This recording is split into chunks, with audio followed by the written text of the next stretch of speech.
Corona के लगातार बढ़ते केसेस के बीच अब स्कूलों को खोलने की तैयारियां शुरू हो गई हैं। स्कूल कैसे खोले जाएं और इस दौरान क्या क्या सावधानी बरतनी होगी, इसे लेकर एनसीईआरटी ने केंद्र सरकार को गाइडलाइंस का ड्राफ्ट सौंप दिया है।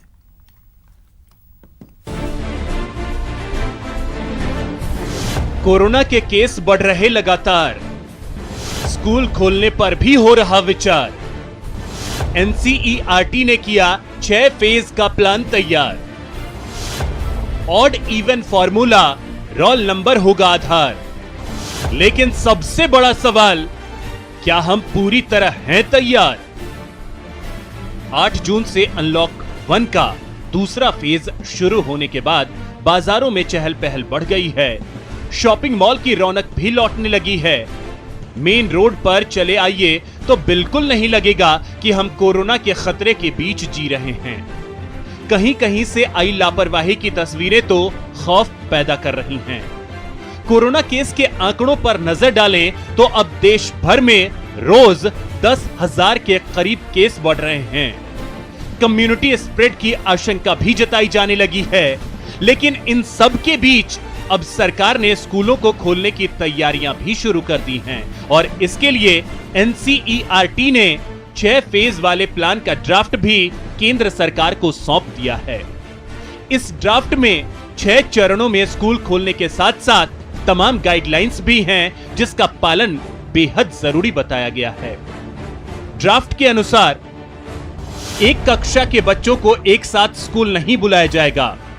इसके लिए रोल नंबर के आधार पर ऑड इवन फॉर्मूला लागू किया जाएगा या फिर 2 शिफ्टों में कक्षाएं लगेंगी। बच्चों के स्कूल पहुंचने के समय में भी 10-10 मिनट का अंतराल होगा। ड्राफ्ट में सोशल डिस्टेंसिंग के लिए कक्षाएं खुले मैदान में लगाए जाने का सुझाव दिया गया है। एनसीईआरटी ने जो 6 फेज सरकार को बताए हैं, अब वो भी जान लीजिए। पहला चरण, 11वीं 12वीं की कक्षाएं शुरू होंगी। 1 हफ्ते बाद 9वीं 10वीं की कक्षाएं शुरू होंगी। 2 हफ्ते बाद 6ठी से 8वीं तक की कक्षाएं शुरू होंगी।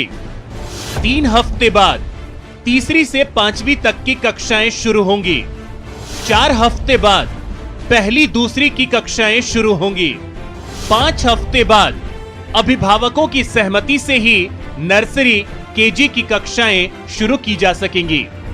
इसके अलावा भी ड्राफ्ट में कई जरूरी गाइडलाइंस पालन करने की सलाह दी गई है, जिसके अनुसार बच्चों के बीच 6 फीट की दूरी होनी चाहिए। क्लासरूम में 30 या 35 बच्चे ही बिठाए जाएं। क्लासरूम में एसी नहीं चलेंगे, दरवाजे खिड़कियां खुली रहेंगी। डेस्क पर नाम लिखा होगा ताकि बच्चे रोज एक ही जगह बैठ सकें। हर 15 दिन में बच्चे की प्रोग्रेस पर अभिभावकों से बात करनी होगी। प्रबंधन सुनिश्चित करेगा कि कमरे रोज सैनिटाइज हो रहे हैं। मॉर्निंग असेंबली और वार्षिकोत्सव जैसे आयोजन नहीं होंगे। स्कूल के बाहर किसी भी तरह के खाने पीने के स्टॉल नहीं लगेंगे। स्टाफ और छात्रों के प्रवेश करने से पहले स्क्रीनिंग अनिवार्य होगी। बच्चे कॉपी, पेन, पेंसिल, खाना शेयर नहीं कर सकेंगे। हर बच्चे के लिए मास्क जरूरी होगा। कहने सुनने में तो एनसीईआरटी का ये गाइडलाइंस ड्राफ्ट बेहतरीन लग रहा है, लेकिन तब बड़ा सवाल यह है कि जहां बड़े और समझदार लोग सोशल डिस्टेंसिंग के गाइडलाइंस की अनदेखी कर रहे हैं, वहां छात्र इन गाइडलाइंस को कितना समझ पाएंगे? क्या बच्चों की सुरक्षा पूरी जिम्मेदारी स्कूल प्रबंधन लेने के लिए तैयार हैं? ये सवाल इसलिए भी क्योंकि इजराइल ने भी कोरोना पर शुरुआती नियंत्रण के बाद स्कूल खोल दिए थे और उसके बाद 250 बच्चे इस वायरस की चपेट में आ गए थे। नए केस आने के बाद 6,800 बच्चों को क्वारंटीन करना पड़ा और इजराइल सरकार को स्कूलों को फिर से बंद करने का आदेश जारी करना पड़ा।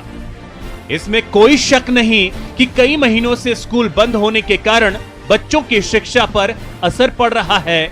शिक्षा बेहद जरूरी है, इसमें कोई शक नहीं, लेकिन सबसे जरूरी है नौनिहालों की जान।